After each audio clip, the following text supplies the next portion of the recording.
नमस्कार दोस्तों, मेरा नाम है काव्या और क्राइम की इस सीरीज में एक बार फिर से आप सभी का स्वागत है। तो चलिए दोस्तों, कहानी को शुरू करते हैं।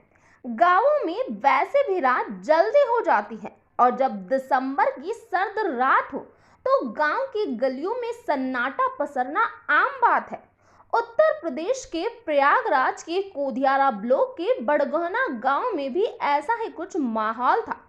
ज्यादातर घरों की बत्तियां बंद थी और लोग बिस्तर में दुबक कर ठंड से मुकाबला कर रहे थे। लेकिन सर्द हवा से साए साए करती गांव की एक गली में 16 साल की नाबालिग लड़की मोबाइल फोन से किसी से हंस हंस कर बातें कर रही थी। वह इस बात से बेखबर थी कि उसको किसी ने देख लिया है। उस लड़के की बातचीत का अंदाज बता रहा था कि दूसरी तरफ वाला शख्स उसका प्रेमी ही हो सकता है। माँ बाप की गैर मौजूदगी में उस लड़की के सिर पर इश्क का भूत सवार था। उसकी उम्र 16 साल की जरूर थी, लेकिन मोबाइल फोन पर मुहैया इंटरनेट से उसने सेक्स की काफी जानकारी हासिल कर ली थी। इसीलिए उसने सर्द रात में अपने सूने घर में प्रेमी को आने का न्योता दे दिया। 19 साल का प्रेमी शिव शंकर उर्फ छोटू तो ऐसे ही मौके की तलाश में था। उस लड़की मीना का फोन आते ही वह झटपट मोटरसाइकिल से उसके घर पर पहुंच गया। कई किलोमीटर की दूरी उसने इतने कम समय में पूरी कर ली कि अपने सामने खड़े प्रेमी को देखकर भी मीना को आसानी से यकीन नहीं हुआ। मीना ने अपने छोटे भाई अमन को पहले ही किसी तरह गहरी नींद में सुला दिया था। जवानी की दहलीज पर खड़े दोनों बहुत देर तक अपने आप को रोक नहीं पाए।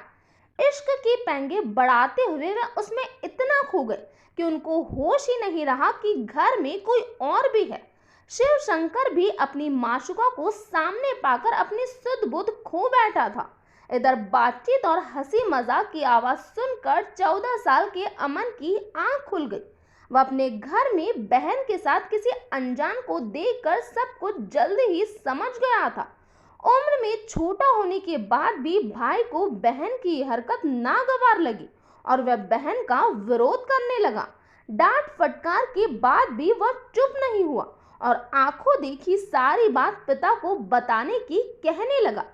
छोटे भाई की इस धमकी के बाद उसकी बड़ी बहन डर गई, लेकिन उसे अपने प्यार में बाधा बन रहे भाई की ये बातें अच्छी नहीं लगी।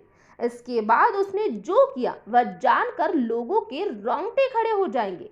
मीना ने अपने प्रेमी के साथ मिलकर पहले अपने छोटे भाई पर लोहे की एक छड़ से हमला किया और बाद में पीट पीट कर उसका कत्ल कर दिया। मीना के घर वालों को समझ नहीं आ रहा था कि आखिरकार ऐसा क्यों हो गया और किसने मासूम लड़के को जान से मार दिया। इस वारदात की खबर मिलते ही पुलिस मौके पर पहुंची और लाश को पोस्टमार्टम के लिए भेज दिया।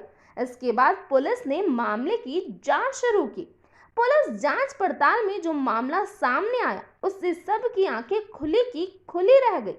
अमन के पिता गुलाब खेती करते हैं। वह अपनी पत्नी को लेकर अपने ससुराल गए थे और रात में वहीं पर रुक गए थे। घर पर उनका 14 साल का बेटा अमन और 16 साल की बेटी मीना थी।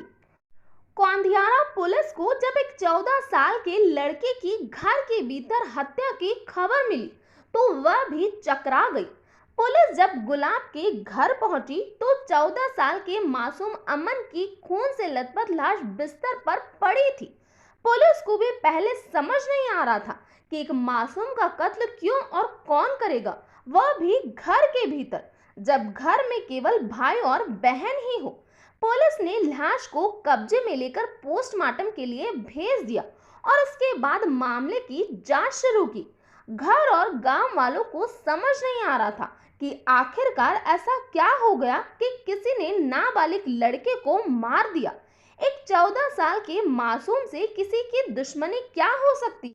इससे पहले सुबह आरोपी लड़की ने सबको चीखते हुए बताया था कि अमन को किसी ने मार दिया है।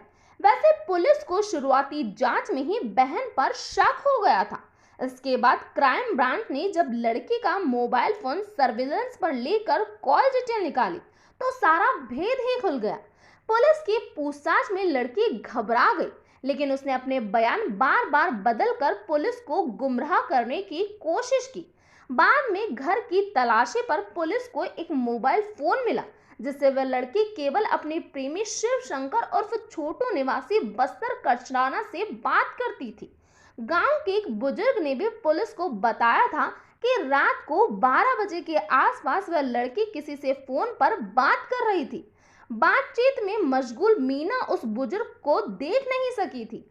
पुलिस को रात में शिव शंकर के मोबाइल फोन की लोकेशन बड़गौना गांव में ही मिली। वह मौके से फरार हो चुका था, लेकिन क्राइम ब्रांच ने तेजी दिखाते हुए आरोपी को गिरफ्तार कर लिया। पुलिस ने हत्या में इस्तेमाल की गई लोहे की छड़ भी हत्या आरोपियों की निशानेदेही पर बरामद कर ली। जिस प्यार को पाने के लिए एक बहन ने अपने छोटे भाई की बलि दे दी, उसी प्रेमी के साथ अब वह जेल में अपने गुनाहों की सजा पाने के लिए भेज दी गई है। तो ये था पूरा मामला। इस घटना के बारे में आपका क्या कहना है, प्लीज कमेंट बॉक्स में बताइए। तो आज के लिए इतना ही। Thank you.